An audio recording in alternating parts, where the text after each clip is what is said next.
I stood at the edge of the banquet hall, holding a glass of water I hadn't touched, watching my son laugh with his new in-laws across the room. He looked happy. That's what I kept telling myself. He looked happy, and that was supposed to be enough. My name is Raymond, but nobody's called me that since my mother passed. I'm 58 years old. I drive a city bus for the Chicago Transit Authority. Route 66, if you want to know the specifics. The same route, give or take, for the past 22 years. I know every pothole on Western Avenue. I know which stops smell like coffee in the morning and which ones smell like something else entirely by midnight. I know my passengers by face, if not by name. The nursing student who falls asleep at Belmont every single Thursday. The old man with the green jacket who always tips his hat when he boards, like I'm a doorman at the Ritz. I never minded the work. People act like driving a bus is something to be ashamed of. It isn't. You move people, you get them to work, to the hospital, to school. Some days that feels more important than half the jobs in any glass tower downtown. But I'm getting ahead of myself. My wife Susan died 11 years ago. Ovarian cancer. She was 44. We'd been married 19 years and she was... I don't have a word for what she was. She was the person who made everything make sense. After she died, I kept driving my route, kept coming home, kept putting dinner on the table for our son Connor, who was 15 at the time, and had no idea what to do with a father who cried in the shower every morning for 6 months. We got through it. You don't heal from something like that exactly. You just learn to carry it differently. Connor grew up to be a good kid. A genuinely good kid, which I think surprised some people who assumed the son of a bus driver would turn out a certain way. He went to the University of Illinois on a partial scholarship. I covered the rest with savings and a second job delivering groceries on weekends. He studied civil engineering. He graduated. He got a job at a firm downtown and started wearing ties I'd never be able to afford. I was proud. I am proud. I want to be clear about that because what comes later might make it sound otherwise. He met a woman named Tessa about 4 years ago at some work function. She was a marketing director for a pharmaceutical company. Sharp, polished. The kind of woman who enters a room and immediately seems like she belongs there more than you do. I tried to like her. I think on some level I did like her. She was clever, and she clearly loved Connor. But there was always something in the way she looked at me. A quick assessment, like she was adding up numbers that didn't quite reach her minimum. Her family was wealthy.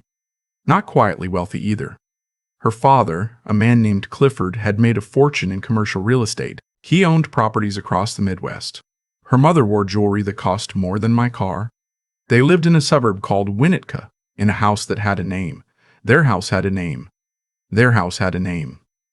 I didn't know houses had names until I drove up that driveway the first time, Thanksgiving, 2 years before the engagement. Connor had told me it was casual. I put on my good khakis and a button-down shirt. Clifford answered the door in what I later learned was a $4,000 cashmere sweater. Tessa's mother looked at my shoes, just for a second, but I saw it. Dinner was fine, polite. Clifford asked what I did. I told him. There was a pause. Not a long one, but the kind that has weight in it, and then he said, "Well, that's important work," in the tone of someone complimenting a child's drawing. I drove home that night on I-94 and thought, this is fine, this is manageable. People come from different places, it doesn't have to mean anything. Then Connor called me 3 weeks before the wedding. "Dad," he said, "Tessa's parents want to have a seating arrangement conversation." "Okay," I said. "They think," and I told them I disagreed, "I want you to know that. They think it might be better if you sat at one of the side tables during the reception. Because the head table is going to be photographed a lot and they want it to look." He stopped. "Look what?" I said. He didn't answer right away. "Cohesive," he said finally. That was the word Clifford used. I sat with that for a moment. I was in my apartment, the small 2-bedroom I'd lived in since Susan died, and I could hear the neighbor's television through the wall. "Okay," I said. "Dad, it's okay. I'll sit wherever they want me to sit." He apologized 3 more times before we hung up. I told him each time not to worry about it, and I meant it, I think. I understand the world. I understand that money changes the way things look and what people consider acceptable. I'm not naive. But I remember putting the phone down and sitting in the kitchen for a long time without turning on any lights.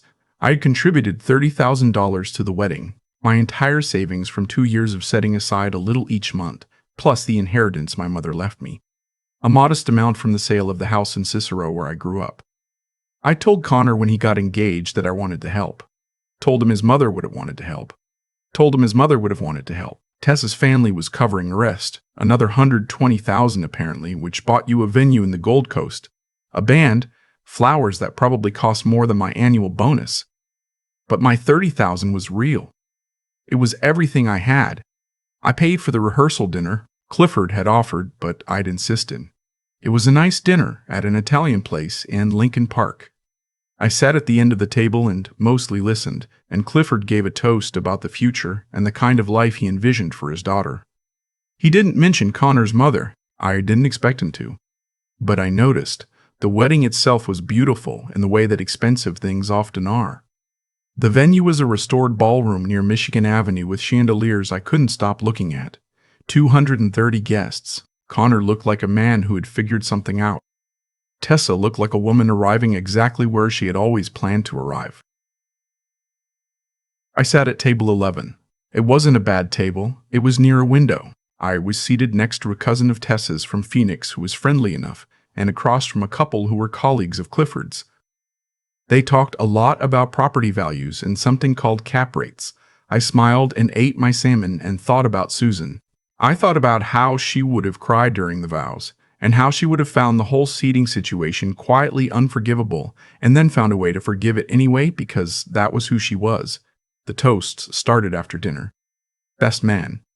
Maid of honor, Tessa's mother, who cried beautifully in that practice way some people have. Then Clifford stood up.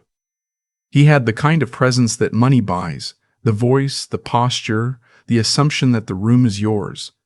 He spoke for about 4 minutes. He talked about Tessa's childhood, about her accomplishments, about the kind of man he'd hoped she'd find. He said Connor was impressive. He said Connor had ambition and drive and the right kind of hunger. And then he said, and I want to get this exactly right, because I've turned it over in my mind enough times that I'm sure, he said, and I think we can all acknowledge that Connor got to where he is despite his circumstances. Not everyone starts with advantages. Not everyone has the foundation that sets a person up for success.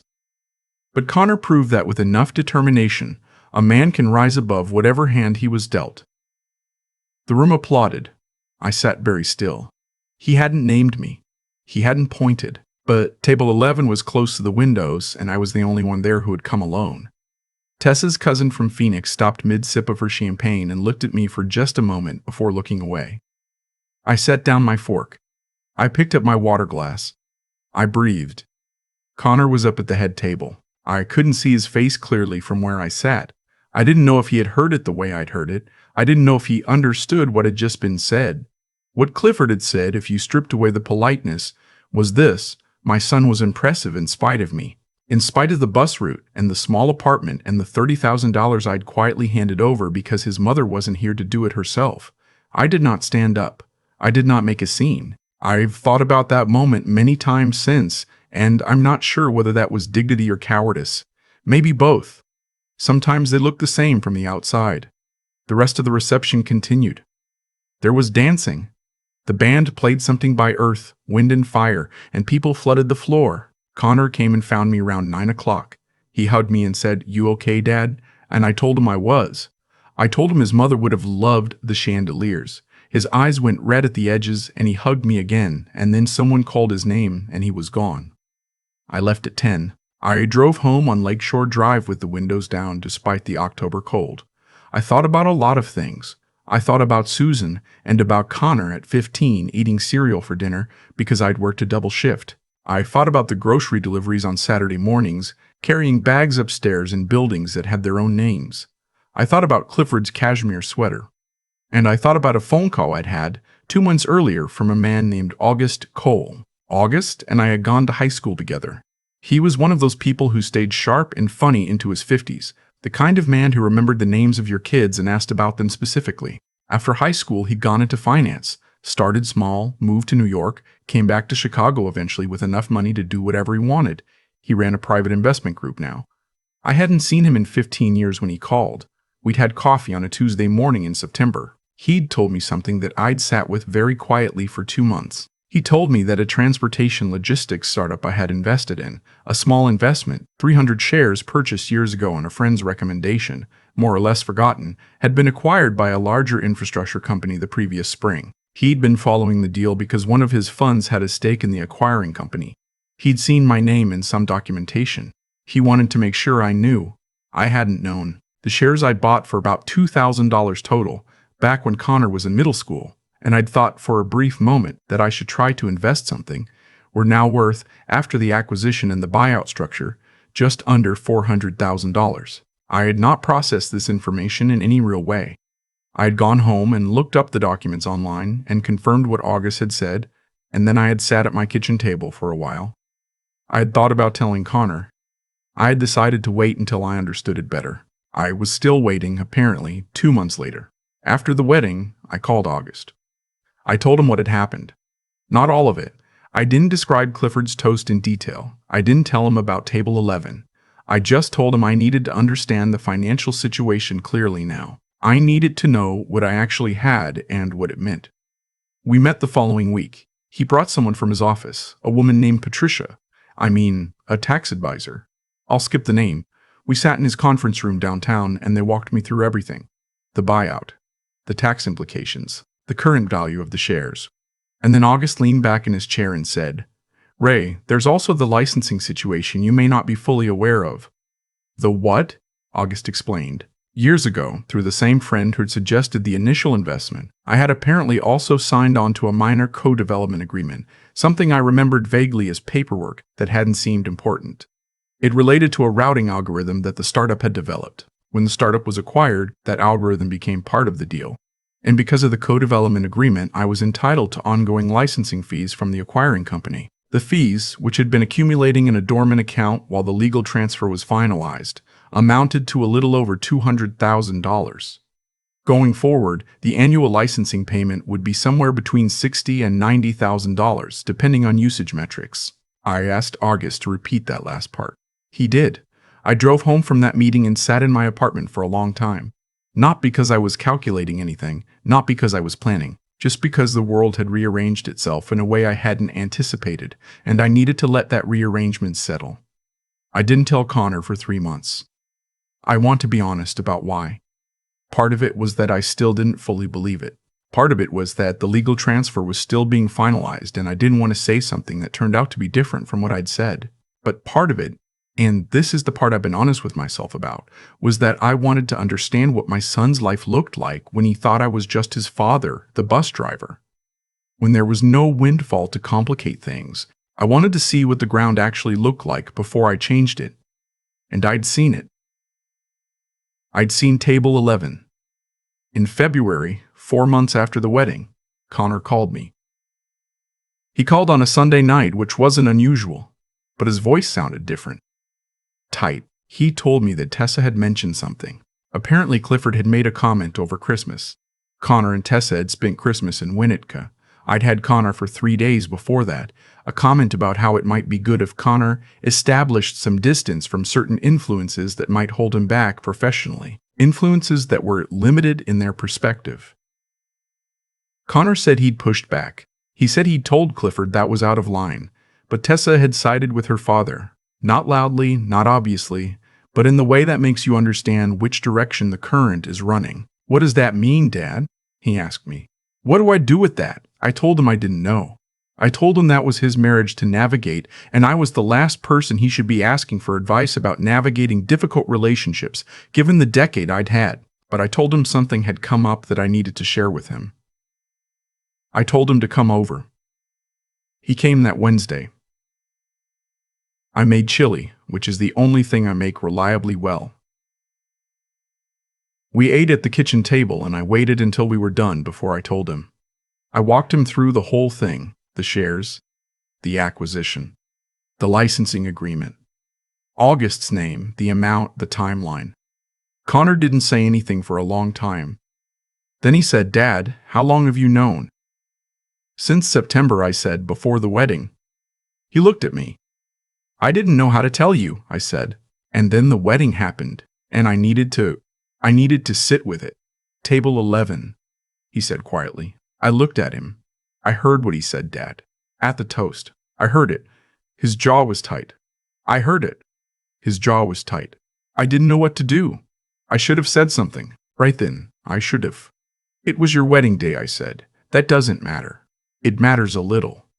He put his head in his hands. I watched my son sit at the table where his mother used to sit and try to figure out how to hold two things at once: the love he had for the people in his life and the weight of what they'd shown him about themselves. What are you gonna do? He asked me. I already talked to the lawyer about the $30,000 I contributed to the wedding, I said.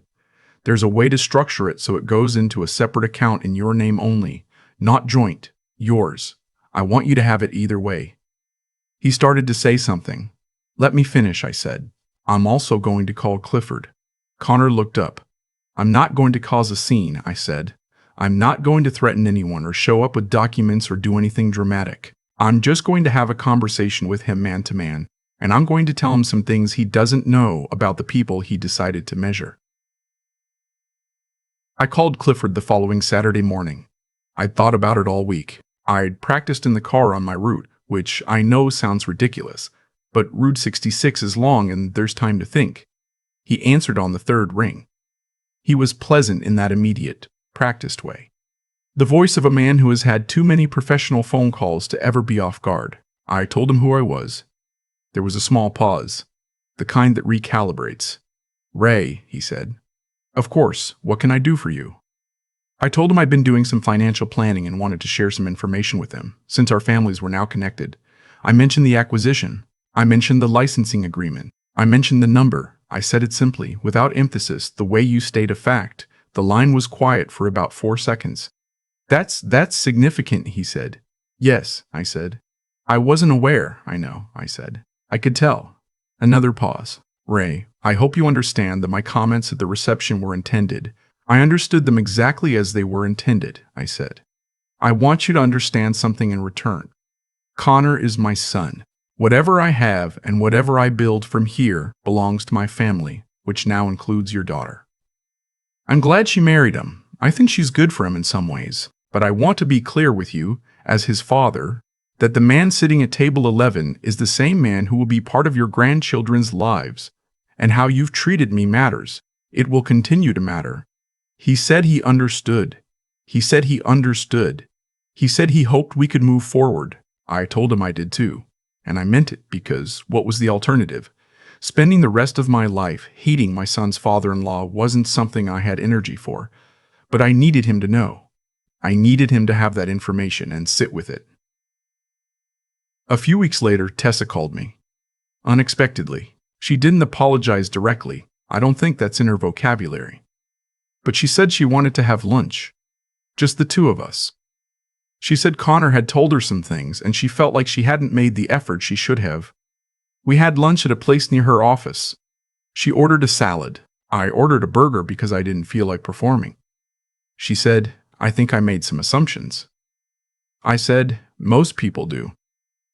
She looked at me, really looked, maybe for the first time, and said, I don't think I ever actually asked you about yourself. What you were like before all of this, what you did for Connor. I told her a little, about the grocery deliveries, about Susan, about the early mornings getting Connor to school when the buses weren't running in the right direction yet, about the application essays I'd helped him edit at midnight at that kitchen table. She listened in a way that I don't think she had before. She said, he got into college on his own, but he got there because of you. That's not quite right either, I said. He got there because of himself. I just made sure there was gas in the car.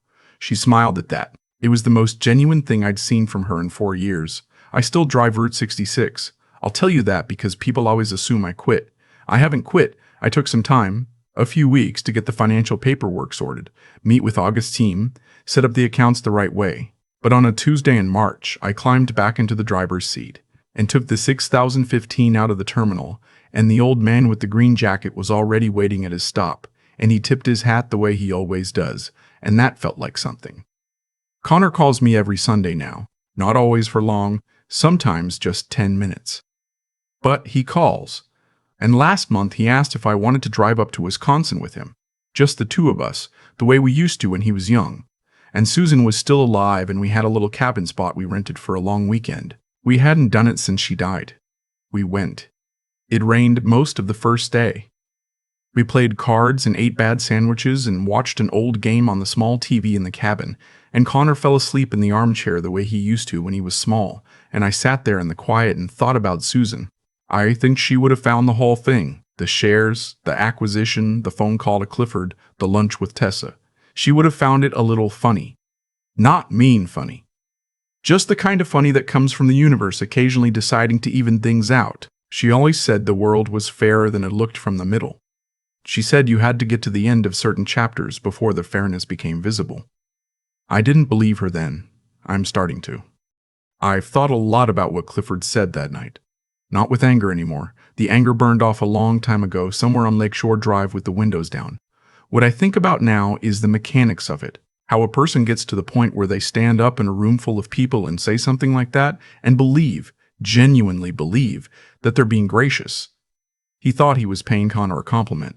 That's the part that took me a while to understand. In his mind, he was acknowledging my son's achievement. He just couldn't do it without also establishing the starting point, the low ground, the limited circumstances, the bus driver father who handed his son a disadvantage to overcome. He needed that contrast. Without it, Connor's success didn't shine the way Clifford wanted it to shine. What Clifford never understood, what he still may not fully understand, is that the thing he was using as a diminishment was actually the whole story. The early mornings, the double shifts, the grocery bags up flights of stairs, the application essays at midnight. None of that was the obstacle Connor overcame. That was the education. That was where Connor learned that the world doesn't owe you anything, and that the only honest way forward is through. You can't buy that in Winska. I know because I watched what it produced to sitting across from me in that cabin in Wisconsin. A grown man who still calls his father every Sunday, who drives 4 hours round trip just to eat bad sandwiches and play cards in the rain. There's a thing I've come to believe about the way a life adds up. Not a tidy thing, not something you can cross-stitch onto a pillow. Just this, what you actually are tends to surface eventually. Not through drama, not through confrontation, not through any grand moment of revelation. It surfaces through accumulation, through the small choices you make when nobody's watching and nothing's at stake. I drove that route for 22 years. I showed up. I was decent to people. I raised a son who became a man I genuinely like. That's not nothing. That's most of it, actually. And the shares, the licensing fees, the money August called me about. I want to be honest about that too. It didn't validate me. I didn't need it to. What it did was remove a certain kind of noise from the room. It made it harder for people like Clifford to perform the calculation they'd been running on me. That's all. The math changed, and they had to update their assessment, and that was clarifying in its own way. But I was the same man before that phone call. Table 11 didn't diminish me. I just let it land without fighting it, because some things aren't worth the fight, and because Susan taught me a long time ago that you don't argue with people who have already decided what you are. You just keep going and let time do what it does. Connor is the thing I'm proudest of. Not the investment, not the call to Clifford. Connor, who heard what was said at his own wedding and carried that quietly for months and then sat at my kitchen table and said table 11 like it had been a splinter in his hand the whole time. That's a man with a conscience. That's a man who knows what matters. Susan raised him in the years she had, and I tried to carry that forward in the years after, and somewhere in there, he became himself. Which is better than anything either of us planned. I still drive Route 66. The old man with the green jacket still tips his hat. Some mornings, that's enough to make the whole thing make sense.